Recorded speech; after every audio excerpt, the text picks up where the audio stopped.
سلامونه ګرانو دوستانو، په دې هیله چې ټول به راته روغ او جوړ د کرکټ د ورځنیو نړیوال جامونو ته لنډه تاریخي کتنه. د کرکټ د 2023م کال نړیوال جام سیالۍ 3 ورځې وروسته په هند کې پیلیږي چې د افغانستان په ګډون به 10 لوبډلې ګډون پکښې وکړي چې افغانستان په 2019م کال نړیوال جام یوازینی هیواد و چې هیڅ یوه لوبه یې ونه ګټله. او په دغه نړیوال جام کې دوه حیرانوونکي خبرونه دا چې د دغو سیالیو لومړی او دویمه او دریمه اتله لوبډله ویسټ انډیز په دغه لوبو کې نسته او پر ځای نیدرلینډ لوبډله به په دغه سیالیو کې برخه واخلي.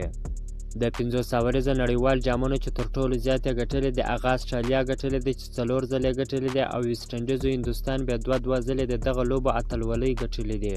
د کرکټ د ورځنیو لوبو لومړی نړیوال جام سیالۍ په 1975 کال کې ترسره شوله چې ویسټ انډیز د استرالیا ته په پایلوبه کې ماتې ورکړله.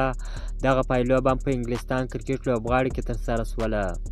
خو 4 کاله وروسته په 1990 کال کې ویسټ انډیز لوبډلې بیا نړیوال جام وګټي، خو دا لوبه بیا په انګلستان لوبغاړي کې روانه وه، خو دا ځل په پایلوبه کې انګلستان لوبډلې ته ماتې ورکړه.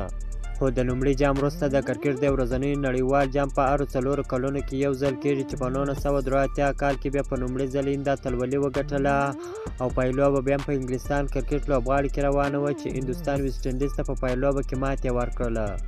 خو دا وار بیا په 1980 نړیوال جام سیالۍ په لومړي ځل د انګلستان څخه د باندې وسوله چې هند او پاکستان قربانه وو، خو استرالیا په لومړي ځل د نړیوال جام اتلولي وګټله او انګلستان ته یې ماتې ورکړله.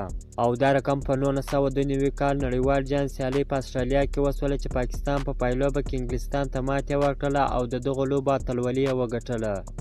د یادونې وړ چې د 1996 کال اتلولي به سریلانکا وګټله. دوی په پایلوبه کې استرالیا ته ماتې ورکړله چې دغه لوبې هم په سریلانکا کې وې. استرالیا بیا د 1999 2003 2001 نړیوال جامونه ګټلي دي او دغه سیالۍ په ترتیب سره انګلستان، جنوبي افریقا، ویسټ انډیز کې وې چې استرالیا لومړی هیواد و چې پرله پسې ډول یې 3 ځلې نړیوال جامونه ګټلي دي.